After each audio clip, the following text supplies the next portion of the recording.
Oke, cek. Oke. Nah, assalamualaikum warahmatullahi wabarakatuh. Perkenalkan, nama saya Marif Farel Al Jauhar Jati dengan NPM 24782080 dari TRI 3C. Jadi pada video kali ini saya akan melakukan hands-on praktikum mata kuliah analisis ya analisis data untuk IT, untuk analisis regresi linear yang berganda menggunakan dataset Coffee. Saya di sini menggunakan dataset Coffee Production and Export.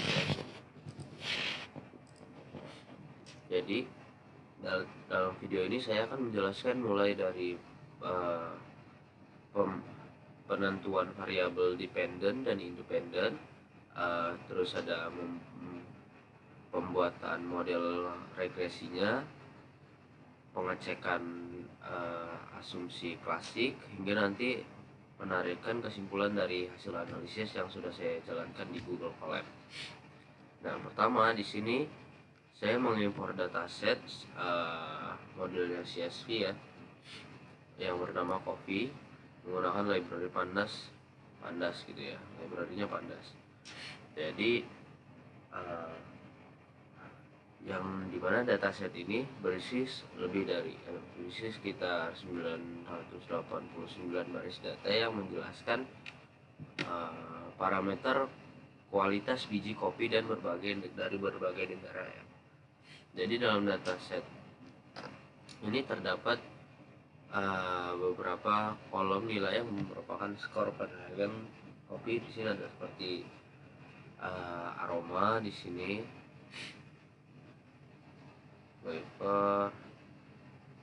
flavornya, ada aftertaste, acidity, terus ada yang lain body dan lain-lain gitu. Dan yang paling penting dari data scroll totalnya ini, sebelum membuat, karena paling sekarang kita kan data scroll total ya. Nah, jadi sebelum membuat model regresi kita harus menentukan dulu variabel dependent dan variabel independentnya. Jadi untuk analisis regresi pada praktikum ini, variabel dependent atau variabel dependent atau Y dan independent itu X1 dan X4 gitu. Yang variabel dependent yang Y ini, di Y yang ingin diprediksi adalah data scrolls total, yaitu scrolls akhir kualitas kopi secara keseluruhan. Dan variabel independent X1 sampai 4, saya di sini memilih aroma, flavor, aftertaste, dan acidity ya. Saya memilih 4 variabel ini karena semuanya merupakan parameter utama yang bisa digunakan dalam cupping test gitu ya, atau pengujian kualitas biji kopi. Nah, selain itu, secara logis juga keempat variabel ini pasti memberikan kontribusi yang cukup besar terhadap nilai total skor. Nah, tujuan analisisnya di sini, tujuan dari analisis regresi ini adalah itu untuk mengetahui apakah keempat variabel itu kualitas kopi, aroma, flavor, aftertaste, dan acidity itu secara signifikan mempengaruhi total skornya. Jadi membuat model matematika yang dapat digunakan untuk memprediksi total skor gitu ya, dan memahami seberapa besar kontribusi masing-masing variabel melalui nilai koefisien PE value-nya ya. Jadi melakukan uji asumsi klasik untuk memastikan bahwa model regresi itu layak digunakan, dan melakukan prediksi 5 skenario nilai untuk melihat respon model terhadap perubahan input itu sendiri ya. Sekarang kita mulai masuk ini.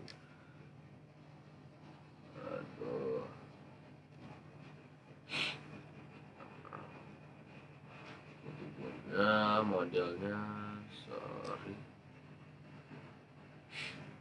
Nah, di sini kita mau bangun model regresi ya, linear.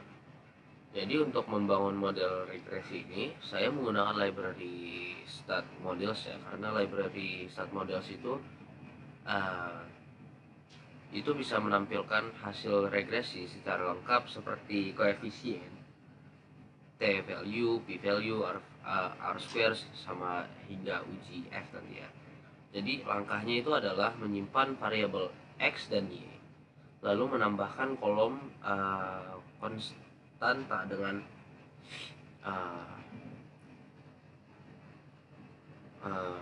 sm add konstan itu ya,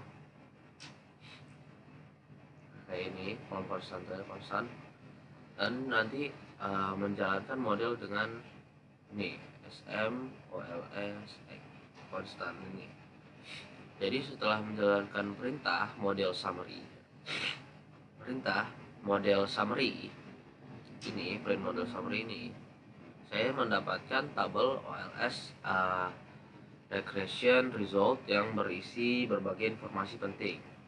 Di sini ada kayak nya, model, metode yang digunakan, date, time, observation. Terus di sini juga ada aromanya, ada flavor, aftertaste, acidity gitu. Terus mungkin kita masuk ke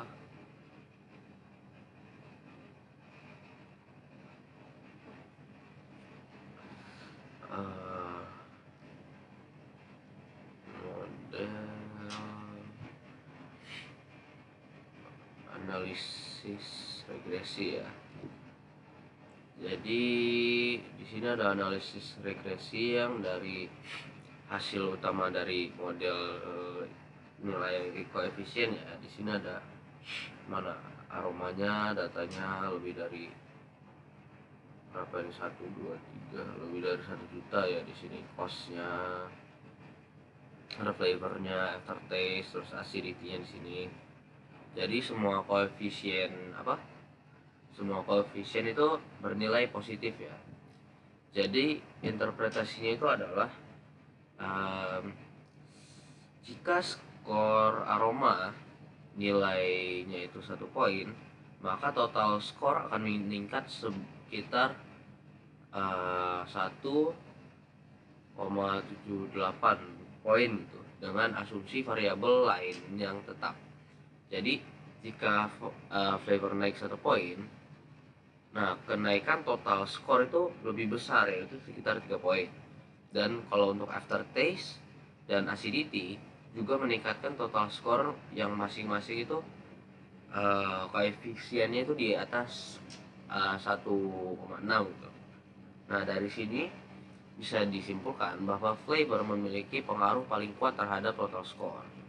Nah, untuk ada uji A-nya untuk square-nya. Oh, ini square-nya. Nah, jadi untuk B-nya, untuk nilai R square-nya, di sini ada 0,830 yang di mana artinya model regresi ini dapat menjelaskan kurang lebih 83%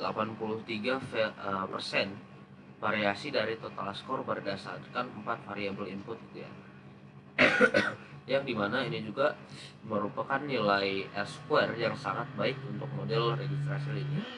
Dan di sini ada F statistiknya ya, UGF ya, untuk layanan model. Jadi nilai P untuk F statistik adalah 0,00 atau sangat kecil gitu ya, kita bisa lihat di sini. Yang dimana artinya secara keseluruhan ya, model regresi ini signifikan secara simultan ya. Dan kombinasi variabel aroma, flavor, aftertaste, dan acidity yang bersama-sama itu sangat mempengaruhi total skor. Yang mana di T value di sini kita bisa lihat ini P melihat signifikasi setiap variabel untuk uji T itu di situ bisa dilihat ada aromanya, tunggu ini dikali 3 ya, dikali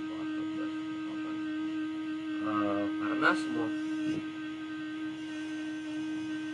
ya ini kurang dari 0,05 gitu ya. Jadi semua variabel independen signifikan secara individual, tapi juga masing-masing variabel juga memiliki kontribusi ya. Kontribusi bermakna terhadap total skornya.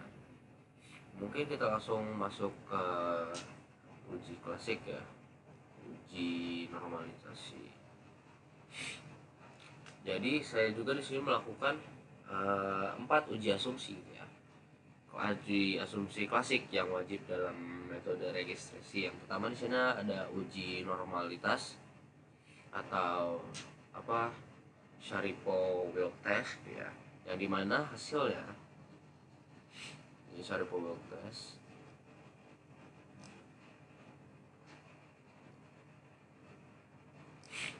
yang dimana hasilnya statistiknya di sini ada kurang lebih 0,72767 sekian gitu ya, dan untuk p-value-nya itu ada 2.500 gitu ya, 37. Jadi karena p-value-nya kurang dari 0,05, jadi residual itu tidak normal. Namun dataset ini memiliki hampir 1000 baris data, sehingga model regresi itu masih sangat valid berdasarkan teorema limit tengah gitu ya. Terus kita masuk ke uji B untuk uji multikolinearitas. Jadi di sini semua nilai VIF ya berada di barisan bawah batas kritis 10 ya. Nah, ini berarti tidak ada multikolinearitas atau korelasi antara variabel independen itu tidak terlalu kuat di sini. Terus masuk uji heteroskedastisitas, yang dimana nilai p-value di sini sebentar.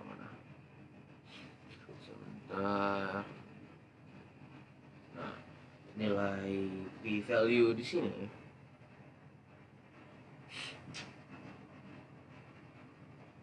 untuk brace pagan berada di bawah 0,05 ya, sehingga terdapat indikasi heteroskedastisitas ya. Jadi hal ini cukup umum terjadi pada dataset seperti real world dan dapat diatasi dengan menggunakan error yang robust jika diperlukan ya.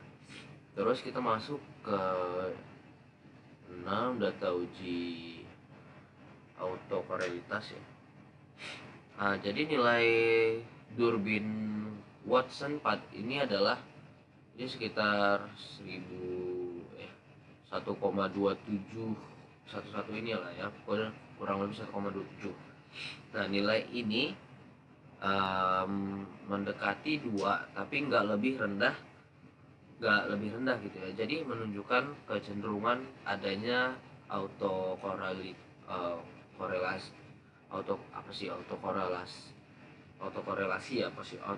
positif gitu. Namun karena dataset ini bukan time series, jadi autokorelasi ini tidak menjadi masalah besar. Terus ada prediksi selanjutnya, prediksi 5 periode ya.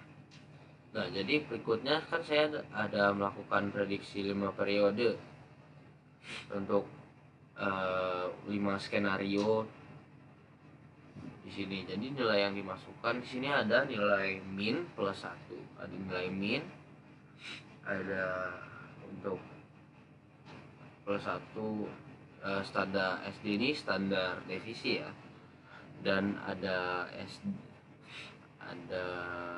min plus 0,5 dan SD juga, yang dimana hasil prediksi di sini menunjukkan bahwa ketika nilai kualitas kopi ditingkatkan, total skor yang diprediksi juga meningkat, yang dimana ini konsisten dengan model regresi yang menghasilkan koefisien positif di setiap variabel. Di sini ada semua variabelnya. Ada 2 ini ya.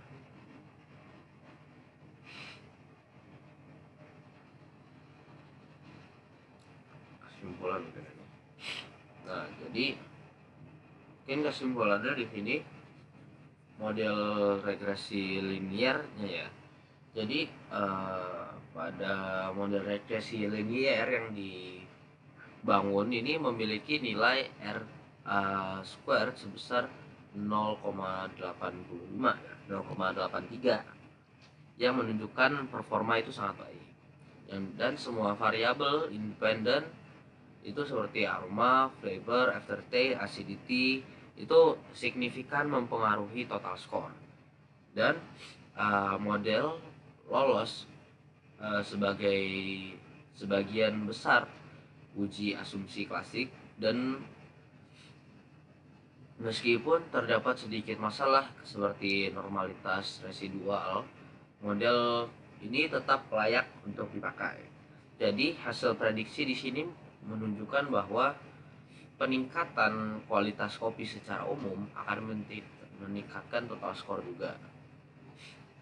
Nah, dengan demikian model registrasi linear ini sudah tepat dan dapat digunakan untuk melakukan prediksi kualitas kopi gitu ya. Oke, mungkin sekian aja untuk sensor video kali ini. Semoga penjelasan bermanfaat dan mudah dipahami. Sekian dari saya. Wassalamualaikum warahmatullahi wabarakatuh.